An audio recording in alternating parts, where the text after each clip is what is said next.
but I'll give a brief introduction to our panelists and then hand over to you, Ron. Host tonight, Ron Silberman, is an industrial engineer and 2014 Jewish Entrepreneur of the Year. He successfully co-founded, built, and exited ad tech company Poppy Media, Facebook's only marketing partner in Africa.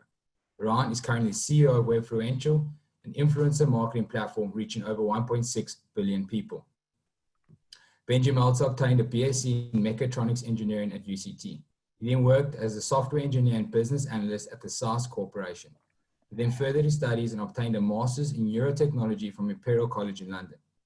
He then went on to join Uber for a year as the operations and logistics manager for Sub-Saharan Africa. After this, Benji then pursued his passion and founded Aerobotics. Thomas Pays has spent the past decade building leading digital businesses. He founded a gaming agency in 2007 and grew it into the third largest in the world. He then established an auction website, Smoku, which grew to 2.5 million visitors in less than 6 months. In 2013, Thomas co-founded the Just Perfect digital agency, and in 2014, he created the digital payment platform, Ozone. Brett Perlstein is a chartered accountant and a finalist for the 2019 Cycle's Top 35 Under 35 Award, as well as APSA's Jewish Achievers Award. Brett is the founder and managing director of Search Kings Africa and a specialist in the Google Ads and digital marketing sphere.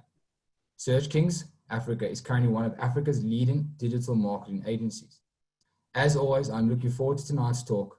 And if any of our viewers have any questions for our panelists, please post them in the Q&A box on top of your screens, and Ryan will do the best to get to all of them.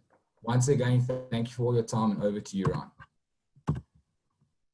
Thanks, Hilly. Thanks, Chabad. Thanks, Rabbi and Ryan, all our sponsors for making this evening possible. So let's cut right to it. The topic tonight is how to disrupt an industry. Many opinions over here. So is it careful planning and strategy? Is it luck? Is it timing? Is it raising capital? Is it hard work? Or is it the specific industry that you're in? Welcome to our panel. It's a privilege to be here tonight and delve into your businesses. Benji, I'd like to start with you. Aerobotics, it sounds like something not many of us will know.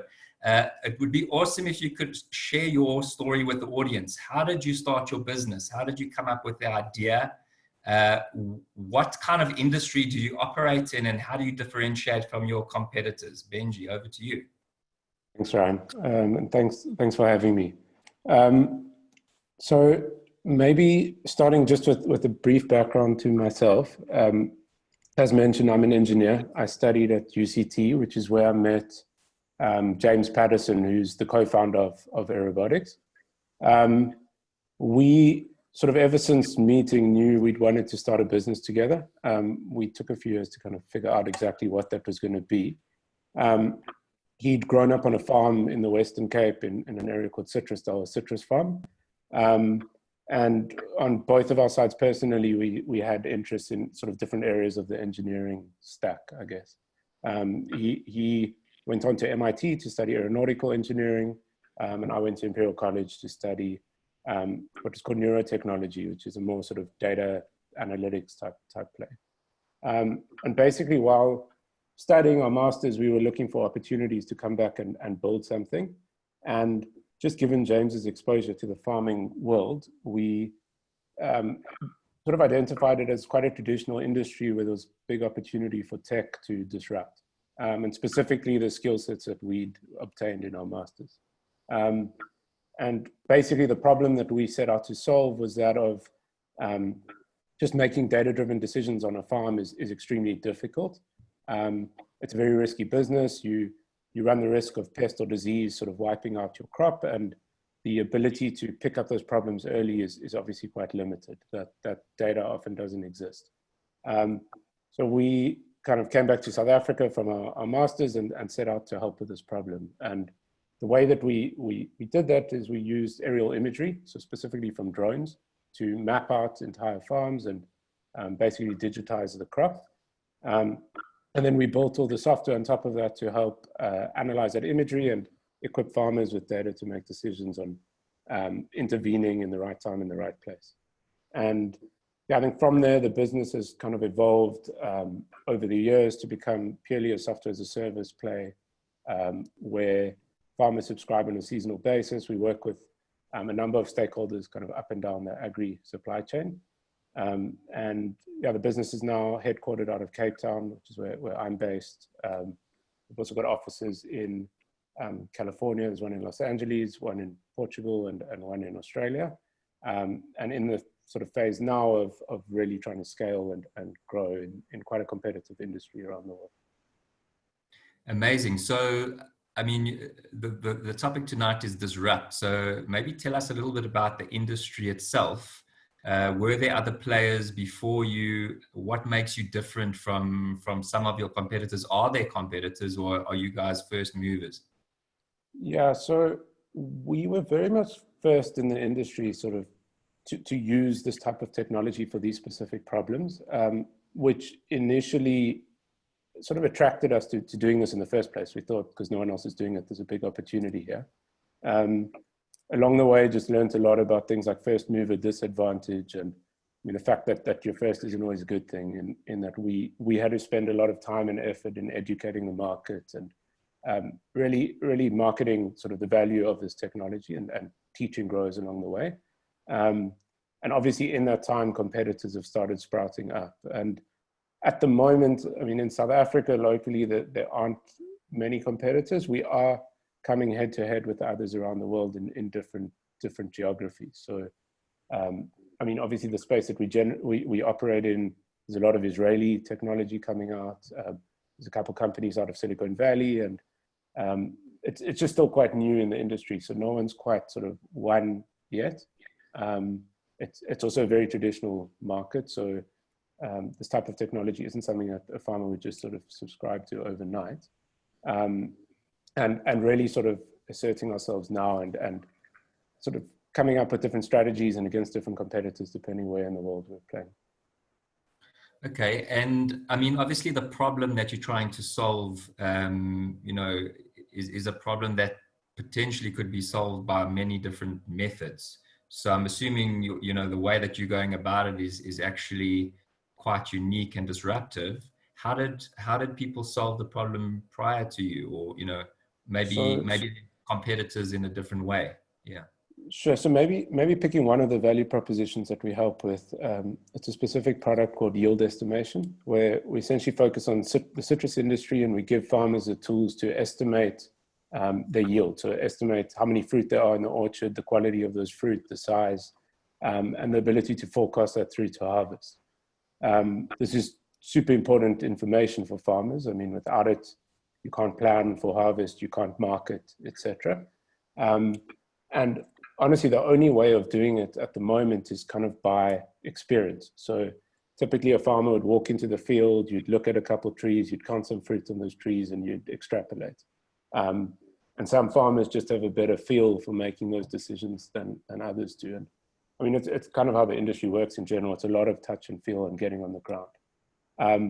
There are sort of other data plays that try to use other sources of data to try obtain the same information, but it's very nascent and very early. And honestly, a lot of the time it's us.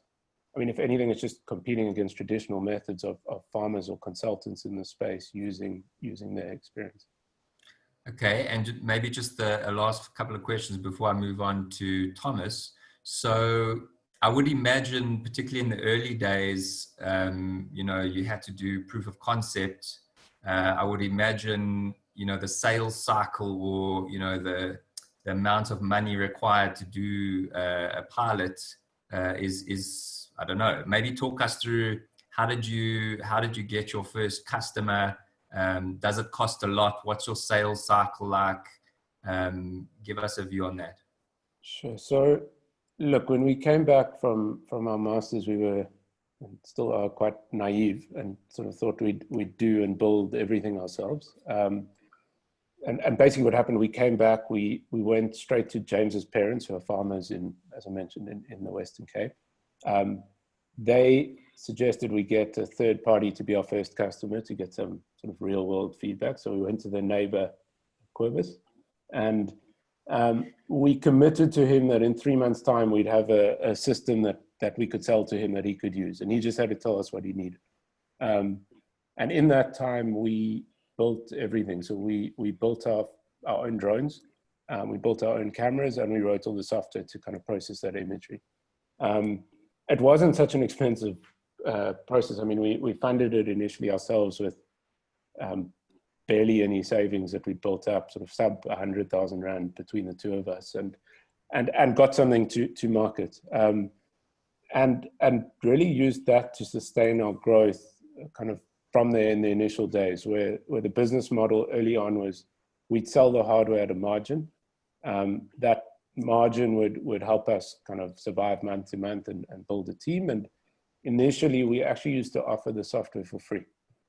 So I mentioned us being a bit naive. I mean, we hadn't thought about things like pricing strategies and software as a service and things like that. And we were just considering kind of how we survive the next month.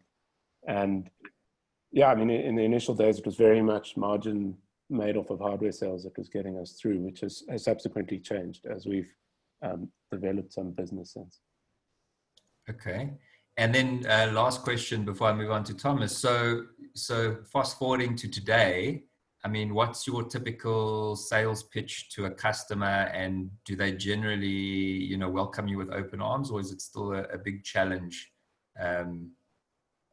Sure. So yeah, it's a good question, and I think it's been one of the kind of disappointments, I guess, for James and I to learn along the way, is that the bulk of the IP in this space isn't necessarily in the technology and the product. It's in the distribution side of things. Especially in a market like this, which is very traditional and sort of geographically as spread as it is. You correctly mentioned before, the acquisition cycle and acquisition cost is extremely expensive. And to make the unit economics make sense and to be able to build a sort of sustainable and scalable business isn't trivial. Where initially we'd sort of go direct to farmers, knock on doors, sort of take us 2 to 3 meetings to get a deal over. And obviously in this industry specifically, trust is a massive factor. So often what would happen is a farmer would put sort of one orchard on for the first season to try it out, and the second season maybe put another one on. You never get back their full book in a single deal. What we've been able to do subsequently to help with that is really start partnering with other players in the industry that have already built that trust out. So I spoke earlier about different stakeholders. I mean, we're working with players in the financial services space, working with crop insurance companies, chemical providers, etc., to distribute the product to customers and to use it themselves to help with decisions on their side. And we found that from that side, the economics just start making a lot more sense because you can leverage their existing distribution channels to get to market. Fantastic, Benji. Well, congratulations so far. Certainly exciting. Thomas, moving over to you. So full disclosure, I am an investor in Thomas's business, a very exciting space, payments. Tell us how you started your business, Thomas. What led you to the industry? Did you set out to disrupt it from the beginning? Give us an overview of your journey from when you started until today. Yeah, so I think my journey is very different from most entrepreneur in a startup, in the sense that Ozo was the fifth business that we built. The background around a payment company is kind of interesting. I mean, who wants to create a payment company with the like of PayPal, Google Pay, Visa and MasterCard nowadays? And it came by complete accident. My partners, Mitch and Adam, Lylingstein and myself, basically had built an e-commerce platform, and we had this idea to create an equivalent of the Shopify for the African market. And one of the requirements was a payment plugin for our merchant. This was just basically a 3-month project that ultimately ended up basically turning into a full turnkey payment solution for the South African market. And I think what was interesting for us is, like, very early on, we realized that there was kind of a big opportunity. And that was through the data. You know, when you talk about payment, the first thing that people think about is card. But when you talk about payment, there's a lot of discrimination, especially in South Africa. And what I mean by that is, what is mind-boggling in South Africa is there's only 8 million credit cards that are active. but yet there's 49 million bank accounts.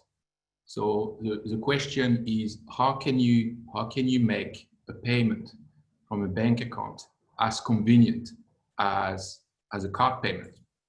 How can you remove that dinosaur process, which is a manual EFT that we all know how cumbersome it is when we need to pay our invoice at the end of the month, and how can you make it as seamless? And for us, this is basically how we went around building Ozo. You know, the idea was, let's remove friction, let's solve problem, remove pain, and automate a payment via EFT, so that anyone under 5 seconds can go on a website, can go at a store, and basically without any registration, without app download, just with their online banking username and password, could basically process that payment. So this is how we went about it 6 years ago, and ever since it's been a very interesting journey, I would say. Fantastic. So tell us a little bit about how you differentiate. So again, tonight's topic is disruption. I think it would be good for the audience to understand, you know, compared to some of the other players who are also competing for EFT payments, how do you differentiate yourself? Maybe talk a little bit about how you're going to market. Benji mentioned distribution as a key factor. How have you tackled that? You know, how are you reaching your audiences? So what was very interesting for me is I had the opportunity to, you know, add an interesting retrospective where when I went to one of my class at MIT, we went through a round of table, and there were 65 students that were highly successful from around the globe. And one of the questions that everyone asked to answer was, what business are you in? And everyone was really hyper specialized when it comes to the business. And I think this is one of the things that I've realized in business, is that if you want to really be successful, the more specialized and niche you are, the better you're going to be able to position yourself. And what was very important for us from the time we committed to basically build this business was that we wanted to be the best of breed. We wanted to offer the best tech. And that's what really differentiated us from our competition, where everyone was trying to be a jack of all trades. They tried to offer card payment, they tried to offer e-wallet payment, and you know, very broad variety of additional payment options. When for us, all we wanted to do, we had a very clear vision from the beginning, was we want to offer bank-to-bank payment in South Africa and expand to the rest of Africa in other 54 countries. And this is what really allowed us to make a very big difference, and today it really captures the South African market by storm, because we provided a solution that no one else could compete with, because all we focused on was constant innovation and optimization to suit our merchant and end consumer around this. And this is what really allowed us to specialize in that aspect, because when all you do is eat, breathe, that vertical, you don't spread horizontally. Fantastic. Great. So I'll come back to you, Thomas. Let's move to Brett. So Brett, I've heard words like you know, disrupting the industry by accident, and you know, understanding problems to solve. We'd love to hear about your story. Maybe tell us a little bit about yourself and how you got started with your business. Oh, thanks, Ryan. And yeah, sadly, unlike yourself and Benji, I'm a engineering dropout turned chartered accountant. You know, I sadly didn't cut the grade in the engineering world, but I started my career out in the audit and consultancy world down in Cape Town, and with the company PKF. And I was lucky enough to be in the SME part of their business, and I got for a couple of years, got the chance to go into businesses and help them understand from a consultative and audit perspective, you know, how they can unlock potential in their business. I then was lucky enough to move with the company over to the US, and was hoping to go over there and spend some extended time and gain some much needed international experience. But sadly, after 6 months there and another job offer in management consulting, I fell prey to what I now like to call a visa whoopsie. So I fled over the border to Canada, where I had a bit of a network and some family. And actually, Rabbi, at a Shabbos dinner, I met with my now long-standing tech business partners, who we really kicked things off from the get-go.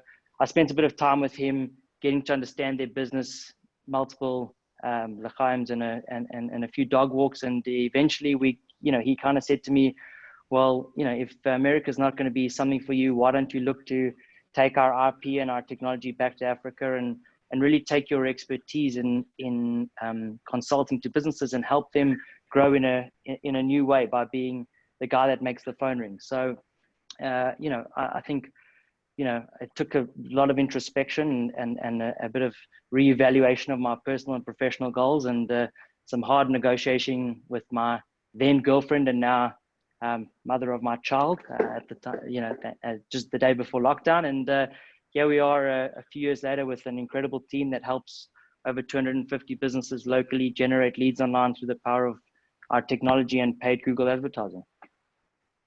Wow, what a story. So maybe tell us a little bit about how you differentiate yourself and how have you been able to scale to that extent?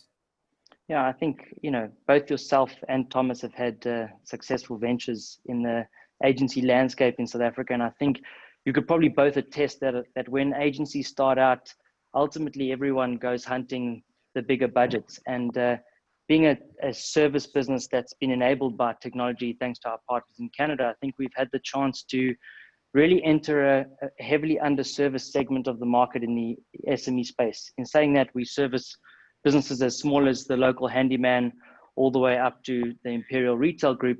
But we've kind of reinvented the model. Instead of having 10 account managers on one account, we rather have flipped that on its head and have one account manager on 40 accounts, thanks to our technology. Amazing. So I'm going to stay with you now, and then I'll ask the same question to the other panelists.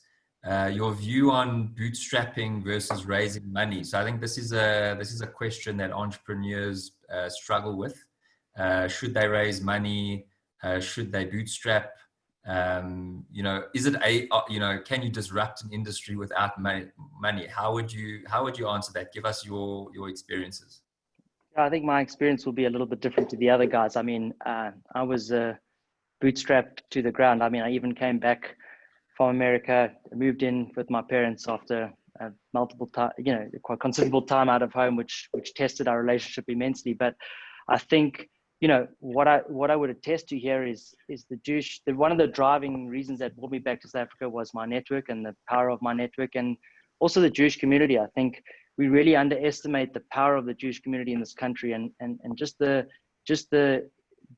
sheer amazing sense of community that we have, and how, I remember coming back home and picking up the phone to people I knew within my network, and you'll be surprised how many successful Jewish businessmen will give a young entrepreneur a chance if they've got a good product and they believe in what they're trying to do. So, we've never had to raise money in our business to date, and we've bootstrapped it from the ground up. But I think, don't underestimate the power of your network and the Jewish community as a whole. And I wouldn't be where I am today if it wasn't for them. Amazing. Thank you. So Benji, you've just successfully managed to raise some capital. Did you guys, is this your first raise? Maybe tell us about your journey and your experiences and your decisions to raise that amount of capital. Sure. So yeah, it's actually our fourth raise that we've done. Look, I mentioned earlier, when starting the business, we sort of put our own little bit of money that we had in, and very much bootstrapped for the first sort of year or so. And it was never our intention when starting off to raise external capital. I think we came into this really believing that we could build something sustainable and profitable and grow ourselves. What we quickly realized was that the space that we're in was starting to get quite competitive. It's obviously a very big opportunity, and a lot of kind of capital started flowing into the market. And at the same time, we wanted to compete on an international scale. We'd also recently shifted our business model away from hardware sales I was talking about earlier to purely a software as a service play where a grower would subscribe on a monthly basis. So we'd essentially given up the short-term cash that we were making from selling hardware, and as a result, we just didn't have enough liquidity in the company to fund our own growth. And at that stage, we started considering raising external capital. It was both my and James. I mean, it's our first business. It was our first time being in the space. So sort of learned through getting rejected by pretty much every VC in the country, and over about a year trying to raise our initial rounds of funding. And having said that, ever since then, I think it's something that we've kind of got a lot more comfortable with and built a much better understanding of the space. And I think in our case, it's been very kind of critical to our success and to us being able to capture the market in the way that we have, is both the capital side of things and the strategic value that we've been able to gain as first-time founders from our investors. So I think, look, there's a right time and a right place for raising external capital. I think it very much depends on the industry you're in and the technology or the product that you're building. I also think it often looks a lot more glamorous from the outside than it actually is. And there's a very kind of common misconception, particularly in South Africa, that raising all this money kind of means you've made it. I think in our case, it's very much viewed as sort of an incredible validation that someone believes in us to this extent, and multiple people do, but the expectations have now been raised, and we've got these additional shareholders that we need to essentially pay back to succeed longer term. So I think, yeah, just summarizing, I think there's a right time and a right place, depending on what you're trying to do. Great, thanks, Benji. Thomas, moving to you, will you share your experiences around, raising capital? What's your journey been like, and what are the challenges? Benji mentioned he was, took him about a year. Have you had similar experiences? So, I mean, what's interesting for me is that, all the prior businesses that I had was solely owned by me. So Ozo was actually the first time we had to raise money. From our perspective, what was very important is for us to really keep as much equity as we could in our business, because we foresee that there was going to be quite a significant growth within the vertical we were positioned over the decades to come. We realized that it was going to be quite a long cycle to be able to really capitalize on the growth of our business, because the sort of plan that we're on board can take 18 to 24 months before actually basically go live. So it was really a matter of building a product, establishing a company, creating revenue, and bootstrap as long as possible.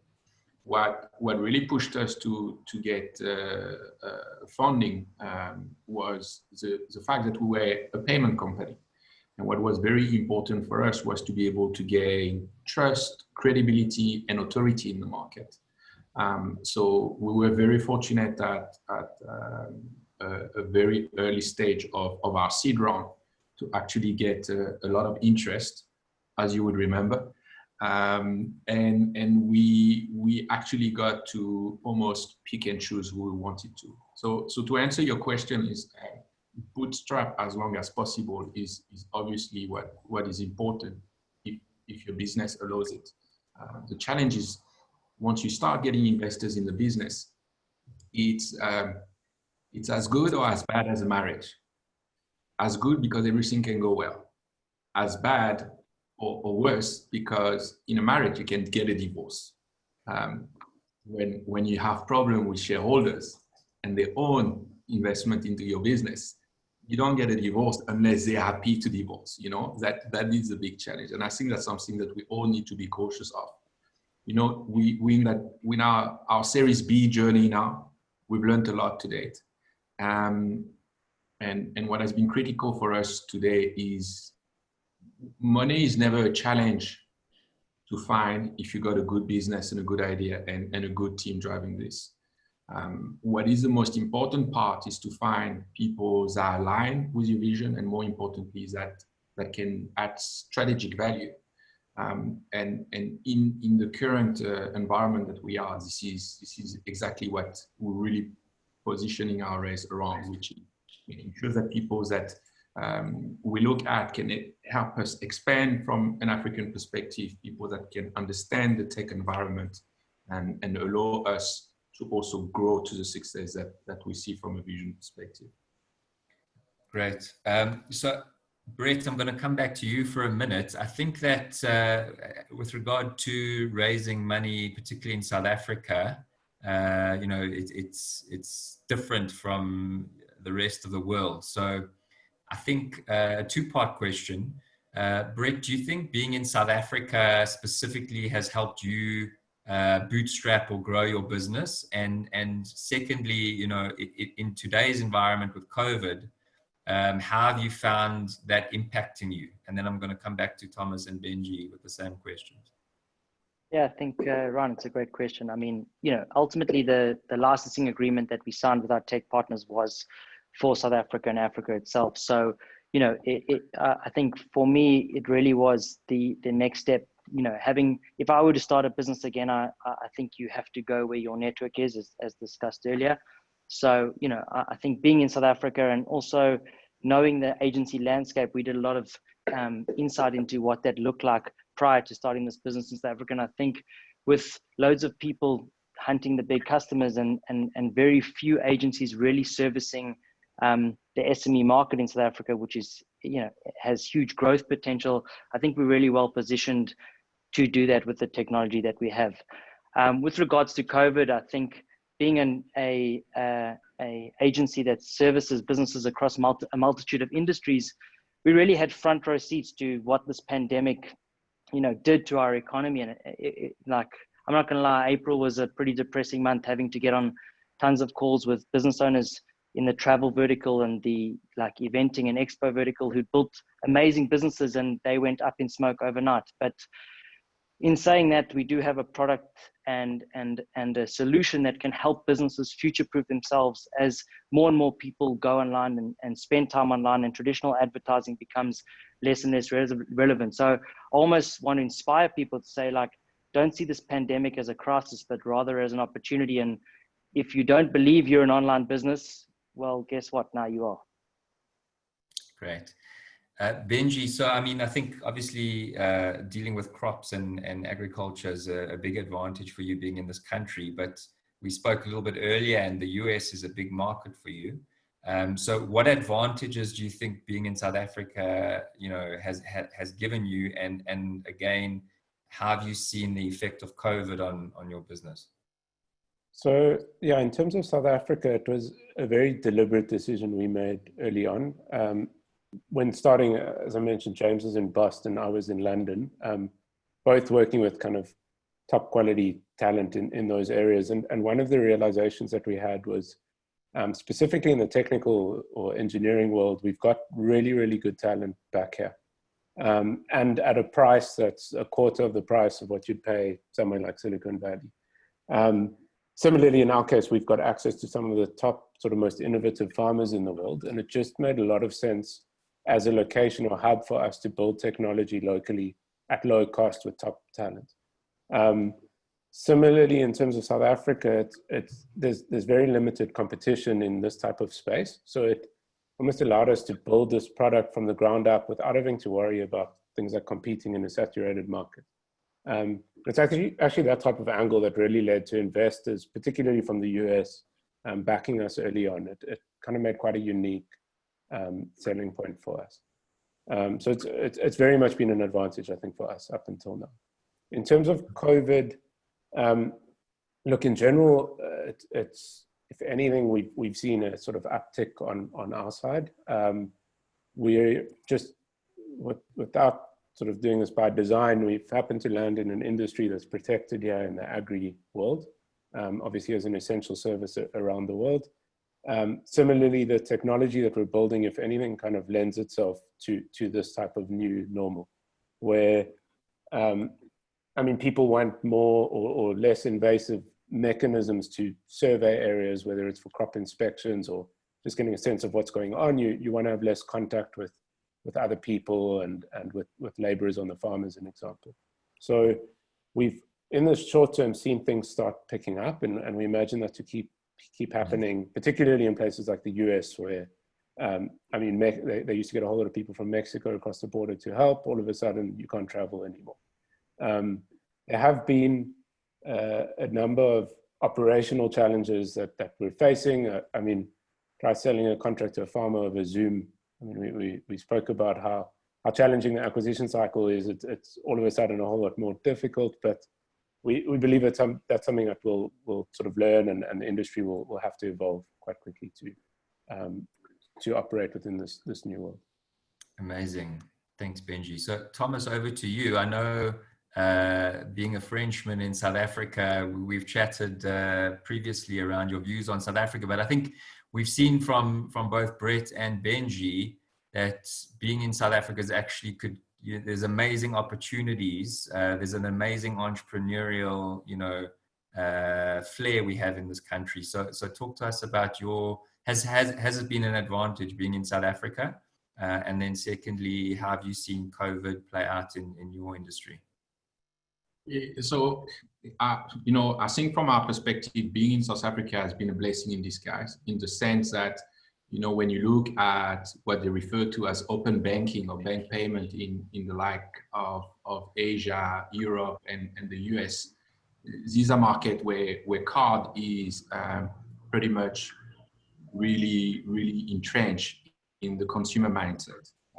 When you look at the South African market or even the rest of Africa, there's a predominance and a big topic around unbanked people. What has been very interesting for us is to see that because people were not so educated around the card, but also were not able to also afford the fee associated with it, they basically almost leapfrog from a payment perspective what happened in other market with people being used of having the opportunity to pay their card online or in store.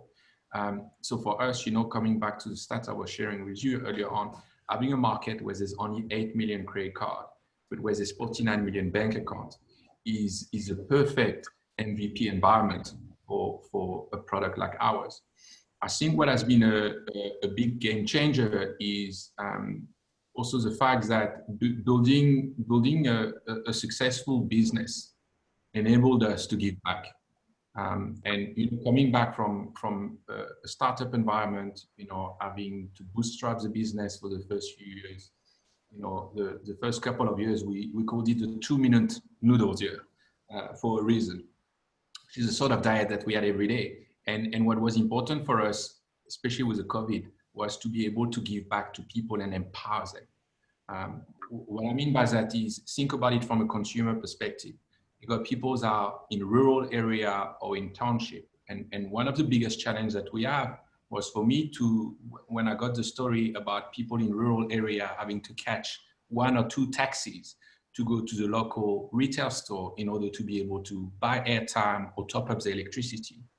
And being able to empower them via the bank account to be able to make a payment to do that recharge or purchase basically online from the comfort of their home. One other interest aspect for us also about the South African market was the way we could give back with other SMEs, NPO and NGO. One of the big challenges that you have with regard to payment is there's a big percentage fees that like in Visa, MasterCard and other bank charge before a payment service provider can even charge to the merchant. And for us, it was about how do we empower small and medium businesses and NPO and NGO with the payment platforms that doesn't cost them anything or no percentage fee, at least for the beginning of the journey. So what we did in April last year was to offer basically free payment for NPO and NGO for life, because it makes no sense that people that collect donation should be charged a processing fee, And then SME, for us, being able to offer them the first 12 months of payment free was something also that did not mean much to us from a financial cost, but meant a lot for a small business that could start saving 3 or 5% of Amazing. of the revenue. Wow, amazing. Thank you for sharing that. Okay, so I'm going to start taking some questions now from the audience. So there's an interesting one here from Barry Kagan. I'm going to open it to any of you guys to answer. He asks, can any of you talk about certain failures or situations that have really tested you, and how did you overcome them? Who wants to go for it? Which one? There's so many failures that we go through, you know. Pick one.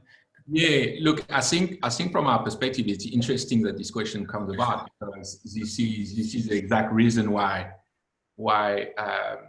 we looked at bringing you on board as an investor at the stage where we were, which is you know, when you bring shareholders on board in your business, you're talking about people with strong personalities that have been there, done that. And sometimes, you know, you look at investors and you don't always know, are they right? Is that where I should go? Or should I take the feedback and make my own decision? And then if you don't listen to them, then it's why didn't you listen to what I said to you, especially if you fail thereafter. What was very important for us is to be able to bring some sort of balance within our business at one stage. And we had some very shrewd investors that were really good at managing money, you know, but did not have a great understanding about technology or how to run the operation side of a business. When we started realizing that we need to be having some sort of a balance, we looked at what would be the solution. And this is when we realized very quickly at that stage of our investment that it was important to bring people that were more aligned from our history and what we're trying to achieve. So people within the same age, that build tech company, that understand the challenge that we're going to go through from an operational perspective and all others. And this is when, you know, we got the pleasure to do some things together. But failure is part of it. That's the interesting part. Great. Benji, maybe you can talk to particular failures that have stuck out for you. Yeah, I think similarly to Thomas, like we make mistakes every day, you know. I think there've been a couple kind of repeat failures that have come up just as a matter of sort of learning as we go. I think the biggest one for us, which was quite consistent in the early days, was just kind of a failure to believe in the idea that we were pursuing to start off with. I think Thomas spoke earlier about something I completely agree with, just in the value in pursuing a niche. And it's very easy early on to kind of convince yourself that the opportunity that you're focusing on is wrong, or there's other opportunities, and you're limiting yourselves by trying to focus on this one specific thing. And I mean, in our early days, we built applications for the mining industry, we built products for security, we built we could 3D model your house in Camps Bay if you wanted a sort of countertop piece. And we just sort of followed like wherever we thought there might be the next opportunity, where I think had we pursued our original idea, which is almost exactly in line with what we're doing today, we would have probably been quite far ahead. And that failure to focus, I mean, we've learned some really good lessons through it, but I think has definitely sort of impacted us in the long term. Having said that, we've now, I mean, it's sort of the number one mantra in the company is like focus at all costs. And we've become very good now at saying no to new opportunities and really like understanding and searching for the niche, which I think has been a really positive outcome of that experience. Amazing. So Brett, I'm going to come to you now. So I think this is in line with what we're discussing and with the topic of disruption on the whole. I think Thomas and Benji certainly have interesting niches. You know, one could argue being first to market in certain respects, but what are your thoughts on being first to market as opposed to doing things better than competitors? Maybe you could talk to that for us. I mean, I think I echo a lot of the sentiments that both Thomas and Benji said. I think, you know, it's doing things better is always an interesting thing. And I think where a lot of businesses in our world get it wrong is they don't specialize. And I think the world of and the future of generalists is slowly dying, and people are looking for best in class subject matter experts. And I think we've always get this question from our customers, like, oh, can't you do our email marketing, and why aren't you doing our Facebook marketing? I think one of the reasons we've been successful is because we've stuck to our guns and not try to be a jack of all trades, but rather a master of one. And I think Benji makes an amazing point that sticking to your guns and believing in your customer experience and focusing on your bread and butter and what you do best is really the best advice I can give to entrepreneurs. I mean, it's easy to get sidetracked and get pulled into ideas where you believe there's additional revenue to be made, but ultimately if you stick to your guns and stay true to what you believe in and believe in your product fit, you're going to be incredibly more successful. Fantastic. Thomas, have you got anything to add to that around, picking an industry and doing better than your competitors, or as opposed to trying to be first and totally unique to the industry? Oh, my approach was very different in the sense that, when you get to build the fifth startup, you either grow a lot of gray hair or you lose a lot of hair.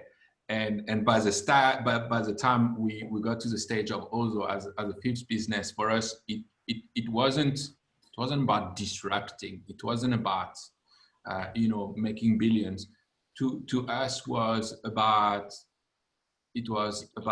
impacting people, because when you've built businesses that have impacted millions of people, it's always about doing bigger and better from an impression perspective. But the most important part was for us to make sure that we enjoy the journeys that we have ahead, knowing that it was the last ride, So from that perspective, what really happened and was interesting is we understood which industry we're getting in. We understood that, there was a huge opportunity, but we got into it because we wanted to have fun and we wanted to make the last dance count. But to that point, it is very true that the decision that we made of being hyper specialized today is what allowed us to basically be the market leader. If we had just basically followed trend like everyone else, we will be just another payment service provider, and I do think that hyper specializing does make a huge difference. Amazing. Benji, anything to add to that conversation? Yeah, I think I spoke to it a bit earlier. Look, in our case, as engineers and a technology company, kind of building things for the first time is what gets us up in the morning. And there is this sort of world in wanting to be first and wanting to really invent things for the first time. And it is sort of part of the magic that makes the company. Having said that, we very much learned the cost and pain that comes with being to first. And I mean, particularly in such a traditional industry, I think you almost need to educate the customers on what their pain point is in the first place before sort of trying to justify why they should use your product. And it's just very dangerous. And we've seen this happen, that in that time and in sort of accumulating all of that cost, it's potentially quite a ripe time for a competitor to come in and capture this market that's now ready for alternatives. So, I mean, it's something that we actively think about now in sort of launching in new geographies. We actually look out for competitors or some form of validation or education in the market to justify launching in the first place. But again, on our side, like it is part of what keeps us going, and I don't really regret it to that extent. Amazing. Cool, guys. So I think leading up to maybe the last question for the evening is, what advice have you got for young entrepreneurs starting a business or wanting to start a business in South Africa today? Do they have to have disruption in mind? Should they stick to focusing on what they're passionate about? Let's start with you, Brett. Yeah, Ryan, I think my answer would be threefold. I think the first thing is, don't be scared to dream big. I mean, we during this lockdown have seen the potential online growth, and we've been developing products that help SMEs come online for with high impact and low investment solutions, and we plan to scale this business from 250 customers all the way up to over 1,000. The next thing is, don't underestimate the power of your network. I think that's something that I think a lot of people don't put front and center of what they need when starting a business, and don't turn down any opportunity to network with people, because you never know how that's going to help you further in life and further in your career. And the last one would be, you can't do great things without great people. And I think one of the things that's overlooked by a lot of businesses is culture. And we spend a lot of time harnessing that culture, and we've had to reinvent that culture now that we've all been working remotely for the last 3 months. And I think, that culture needs to be based on a set of values that you as the business owner believes in. And if you believe in it and you have some amazing people who can see what that North Star looks like, you can do great things together.